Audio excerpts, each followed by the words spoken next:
of jobs that match the profiles of students. That is done in one or two of the schools, but it's felt that that needs to be done across the board so that they can start to move in the right direction of the careers. Because how the education system works, very often you have to make subject choices very early in secondary school, and very often you're making those subject choices without good knowledge of what your career is going to be. Well, this was among several issues up for discussion as the Ministry of Labour, Social Security and Human Resource Development hosted an action planning workshop at the Baobab Towers. Ms. Pollard wants consideration to be given to introducing career development officers throughout the schools. Such professionals, she says, will offer students guidance in other areas. More success by lawmen in their efforts at eradicating locally grown marijuana. Some 1,488 cannabis plants were discovered growing in the area between Waterford and Codrington St. Michael during an operation conducted this morning by the Drug Squad and the Marine Unit. The plants ranged in height from 2 inches to 1 foot. An illegal water connection was also discovered, and the Barbados Water Authority called in to disconnect it. No arrests have been made. One motivational speaker is advising many disabled people not to limit themselves from enjoying life because of their disability. Blind adventurer and international speaker Miles Hilton Barber issued this advice recently during a news conference. Mr. Hilton Barber is the keynote speaker at the ongoing Variety Club's 3-day World Conference.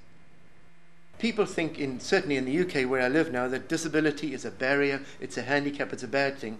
In the photograph, there's a person blind as a bat, me, and a chap stuck in a wheelchair, paralyzed, having the time of their life. So quality of life isn't based on what happens to you, it's based on what you do with what happens to you.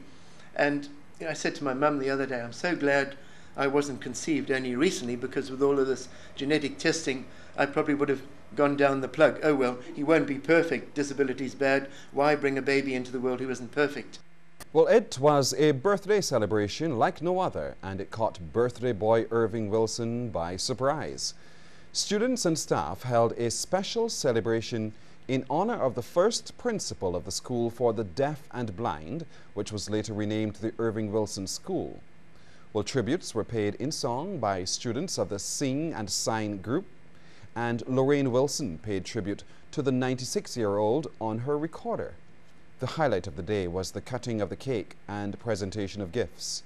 Mr. Wilson was grateful for the outpouring of love. I honestly did not expect anything. I was wondering how I was going to walk around the building this morning because I had no idea of what has taken place. My speech is contained in one word. I thank you. Thank you tremendously. Thank you. Grammy Award-winning gospel singer Hezekiah Walker, one of the headliners for this year's Gospel Fest, is promising patrons a spirited performance. He's set to perform at the Pine Hill Ultimate Gospel tomorrow at the Garfield Sobers Gymnasium. The main act arrived on the island yesterday to a warm welcome. It's not my first time here on the island, but it's my first time for Gospel Fest.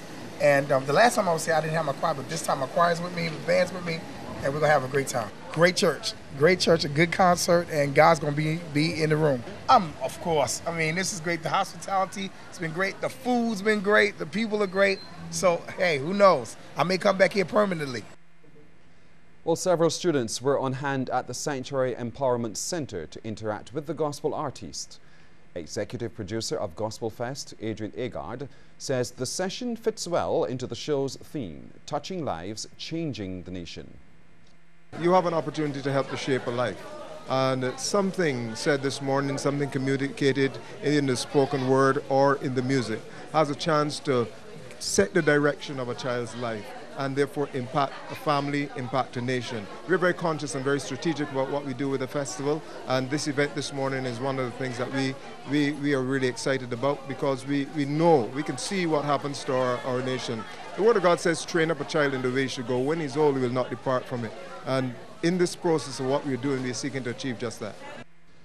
Well, Barbadian stargazers are in for a rare treat tonight. As many as 1,000 meteors or shooting stars per hour will occur. President of the Barbados Astronomical Society, Ricardo Small, tells CBC the spectacle will be visible from just after 11 o'clock tonight and will continue into the wee hours of tomorrow. He says it will not be harmful to observe with the naked eye, and he does not expect that any of the meteors will make landfall. The average person would term this as a shooting star, but is actually, I'm giving the scientific definition. And for the larger meteors, say the size of a basketball, right, or so, a beach ball, that would produce a tremendous streak of light.